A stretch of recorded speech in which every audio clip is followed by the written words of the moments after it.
This program is brought to you by Thai Vision Media, helping Stokvels and burial societies reach their goals.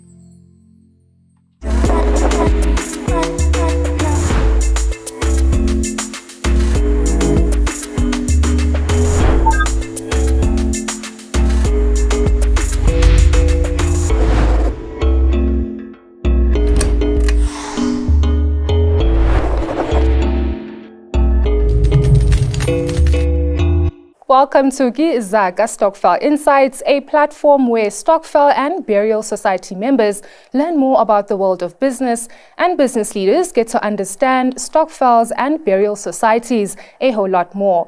If you would like us to answer some questions that your Stokvel or burial society has, please send us a voice note using the number below. You can also contact us using the email info@thaivisionmedia.co.za. Or if you would like to get in touch with us and share your insightful thoughts, please do follow us across the social media platforms below. Today, we look at how to increase funds and increase monthly contributions without losing membership. And once again, joining me in studio is our resident guest expert in this field, Thabiso Masurubele from Thai Vision Media. But before we get into the discussion quickly, this week's question is from 2016 Ladies Club Burial Society based in Vosloorus, Gauteng. Mina igama lami ngoNkateko Mthombeni from Vosloorus. Igama leclub yethu 2016 Ladies Club Burial Society.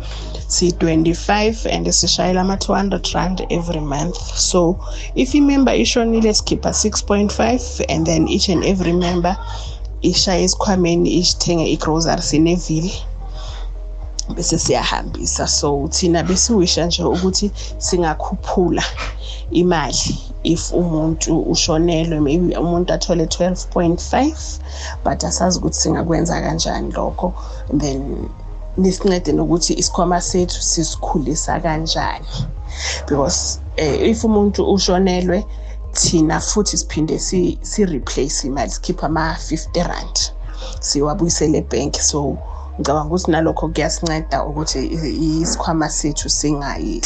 A Stokvel is a type of credit union in which a group of people enter into an agreement to contribute a fixed amount of money to a common pool weekly or monthly. But what happens when the agreed amount no longer suffices and requires members to look at different methods to ensure the survival of their burial society? Ntate Masurubele, just looking at what Usiska Nkateko shared with us, that the burial society currently has 25 members that are contributing 200 rand monthly. First of all, is that enough? Does the current model work for them? No, I would say the current model doesn't work. That's simply because what the model does is that it uses firstly a savings account as funeral policy.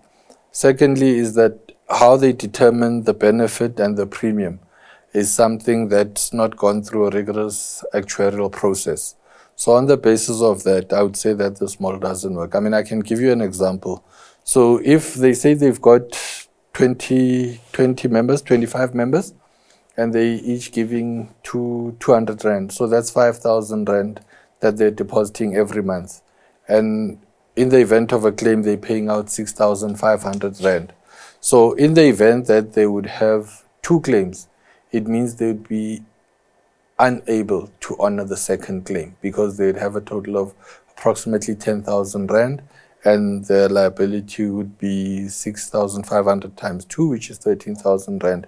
And we have not even started to mention that the banking charges and all sorts of charges that may affect the initial amount that they'd have in a savings account.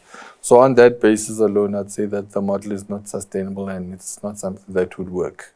You just touched on situations where there's more than one claim. I think a lot of individuals can relate to the fact that you join a burial society, one member experiences more than one death, 3 or more within the space of 24 months. So what impact does that have on the survival of a burial society like this? It has a huge impact. In fact, what we've seen outside of 2016 as a group, what we've seen is that you had groups that use the same model. And then to your point, where one family was able to, within a 12-month period, make 4 or 5 claims because the Stokvel had a surplus. They had a decent amount of money in their savings account. So they were able to honor the different claims that came through based on that.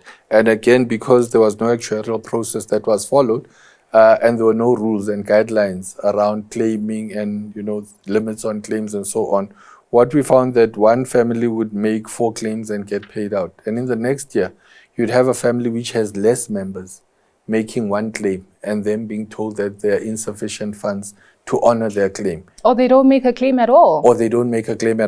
But the challenge becomes when they do make a claim. Because remember that the most important thing with funeral policies is you need it at the time that you've got a bereavement. This is the time where you need the money most. And you need it within a short space of time. So you've been paying premiums. You've watched how your burial society has honored the claims of your neighbor. When it's your turn to make a claim, then they say the resources have been exhausted and they're unable to honor your claim. One, it leads to possibly the splitting of the group, meaning that the group no longer exists. But more importantly and more dangerously, it leads to an animosity between neighbors. And then it starts leading to accusations amongst members to say, you stole the money, you did this, we did that.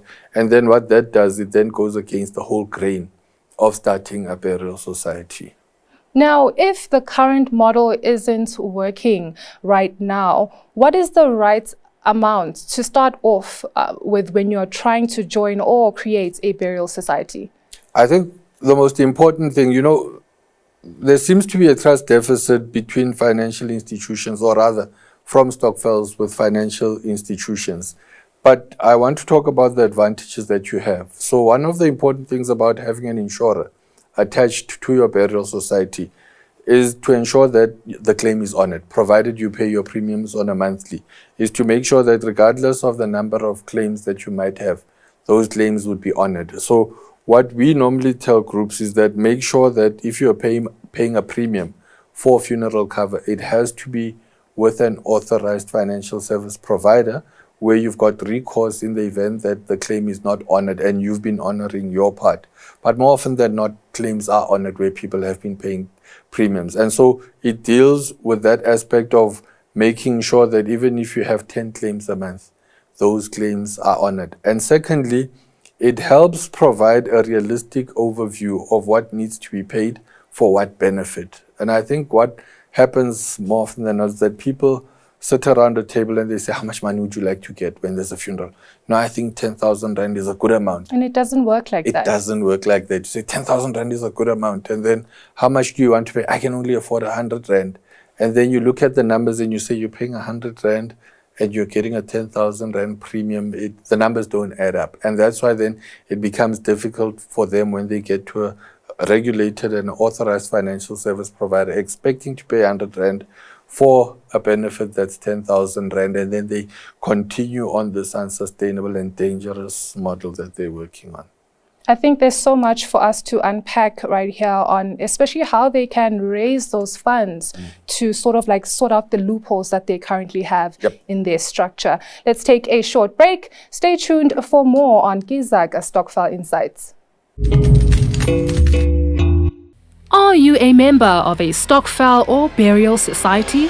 We at Thai Vision Media specialize in helping Stokvels and burial societies. Contact us for professional Stokvel and burial society administration, access to investments and funeral cover experts, and credible financial information. We will help your Stokvel and burial society to achieve your goals and grow. Contact us today.